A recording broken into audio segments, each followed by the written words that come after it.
President Trump tonight revealing he's considering a payroll tax cut as a strategy to boost the economy. Payroll tax is something that we think about, and a lot of people would like to see that, and that very much affects the workers of our country. But the president insists those discussions are not a reaction to growing concerns about a weakening economy, including that recent indicator a recession may be on the horizon. We're very far from a recession. In fact, if the Fed would do its job, I think would have a tremendous spurt of growth. After the 2017 Trump tax cuts, the president promised more cuts to come. We're going to be doing a 10% tax cut for the middle class. That has not happened. Keeping the economy strong will be key for President Trump in 2020. Unemployment is at its lowest point in nearly 50 years.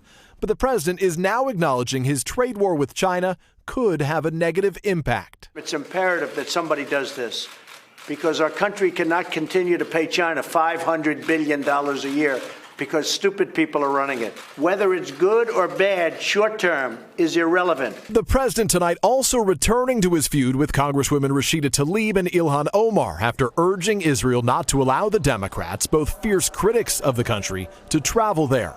President Trump blasting Omar for suggesting the U.S. reconsider aid to Israel, directing this stunning message to Jewish Americans. And I think any Jewish people that vote for a Democrat, I think it shows either a total lack of knowledge or great disloyalty. Tonight, several Jewish groups are condemning President Trump's comments, with one group urging the president to stop making what it calls divisive and disrespectful statements. Hey, NBC News fans, thanks for checking out our YouTube channel. Subscribe by clicking on that button down here and click on any of the videos over here to watch the latest interviews, show highlights, and digital exclusives. Thanks for watching.